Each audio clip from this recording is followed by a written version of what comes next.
Analytics, the best chapter. Ponyville Twilight said. has the lowest rate of monster attacks per ancient occult site of any town in Equestria. So, basically, it's perfectly safe, and certain pink and purple malcontents should stop complaining. Fine. Snapped Starlight. Good. Twilight snapped right back. Then an ogre smashed into one of the castle walls, so they both had to go deal with that. You know, Twilight said. I have the highest local approval rating of any Alicorn princess. How are you defining local in that metric? Starlight asked. It's defined the same way for every princess. Twilight huffed. A survey of all ponies who live in the area that princesses rule. You only rule this castle. Yeah, and you said you liked me on the form. Twilight stamped a hoof and flared out her wings. So, between you and Spike, that's a 100% approval rating that I'm the best princess in all of Equestria.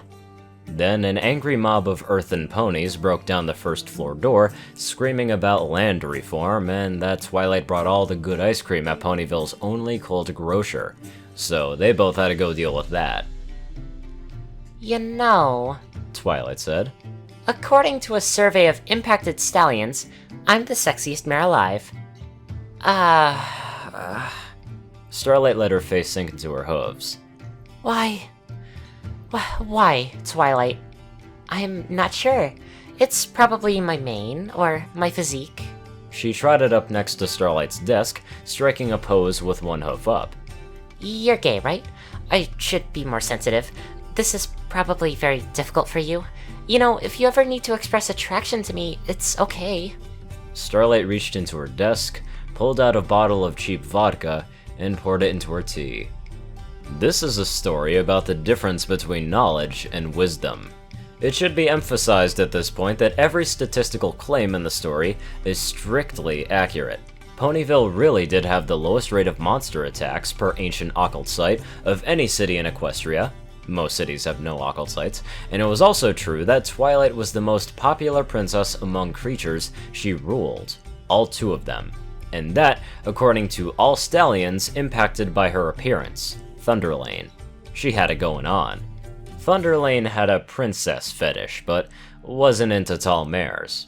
This is also, at the more superficial level, a story about Twilight and a certain magical amulet. Despite being a powerful wizard, Twilight had never been much of an enchanter. She crafted no wards, forged no rings, and carried no staff. And so, when she sought to further diversify her understanding of the magical arts, the creation of magical items struck her as a natural area of interest. And an amulet she made. The Amulets of Twilight. Because if Starswirl, Mage, Meadowbrook, and the others could name their items after themselves, Twilight could do it too. It was a little thing, black with a purple finish, and a clouded blue stone in the center. Its power was simple. Ultimate knowledge, She said as she put the amulet around her neck. The caster merely needs to think about a question, and they shall, in an instant, know the answer to the slightest detail. Wow. Starlight said, noticing a slight glow that settled from the amulet into Twilight's eyes. That's quite the enchantment. How do you know it works? The amulet flashed, and Twilight's eyes flashed in turn. Well, She said.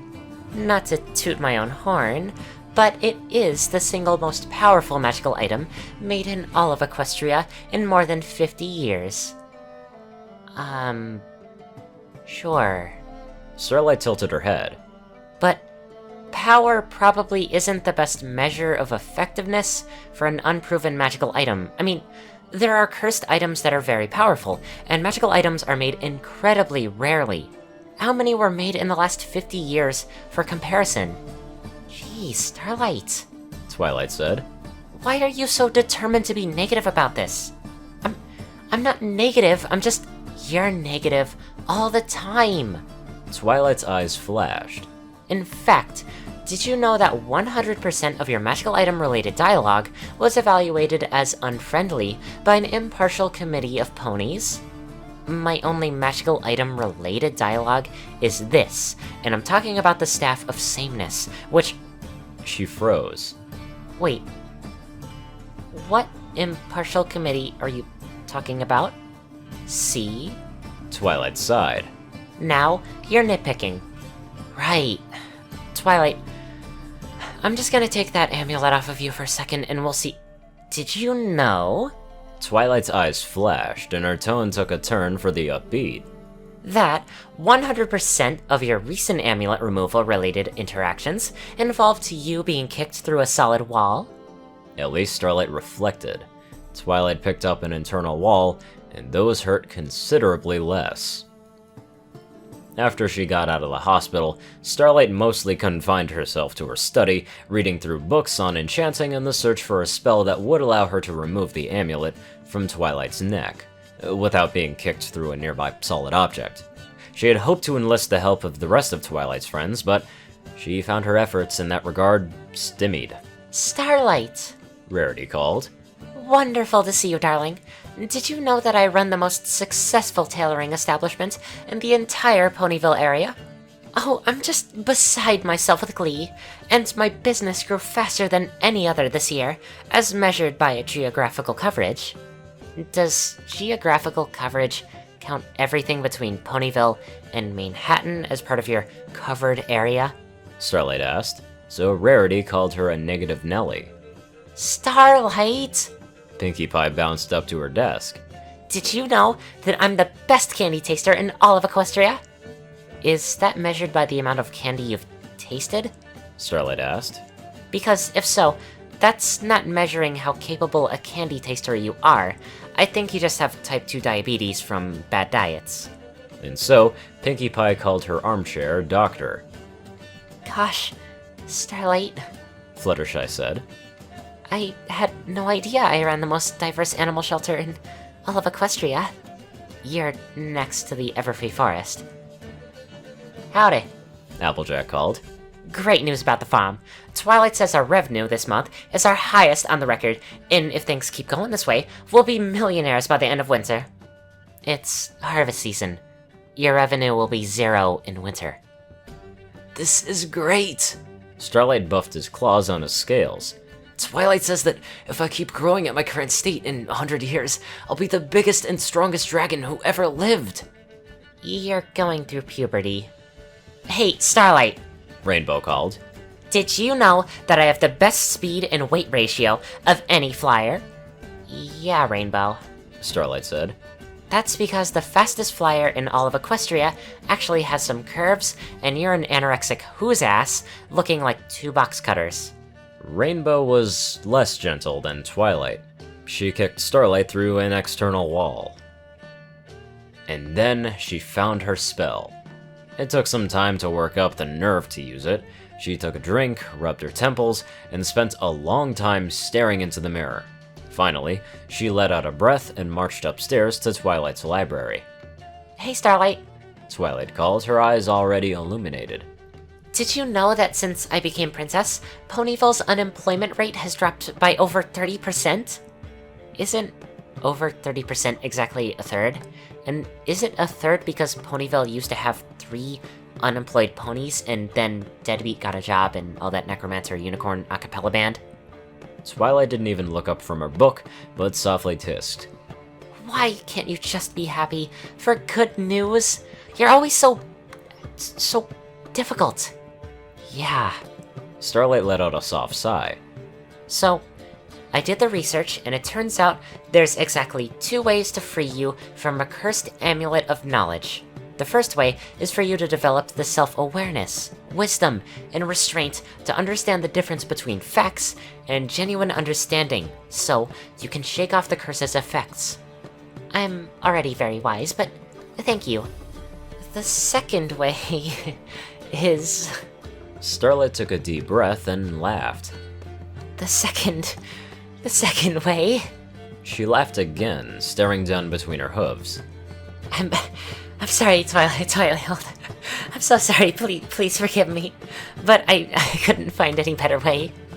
If you try to take it off of me, I'm gonna have to kick your flank again. No, I'm not gonna fight you. Starlight lifted her head. Hey, Twilight, since you're all-knowing, Could you tell me exactly how many ponies in Equestria think you're a little pudgy? Not a percent, the absolute number. 2.7 million. Twilight froze. The light between her eyes flickered. Wait, that can't be right. That's more than the entire population of Manhattan. Starlight swallowed. And maybe you can tell me how many times per day does one of your best friends think about you during sex? 0.013. Twilight said, her mouth falling open, and the light flickered again. Oh no, wait, that's once in 100 days, but which one is it?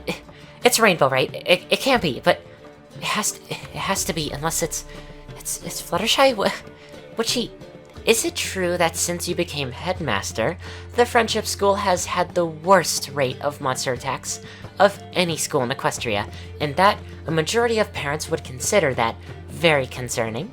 The light behind Twilight's eyes flashed, and then it quickly went out.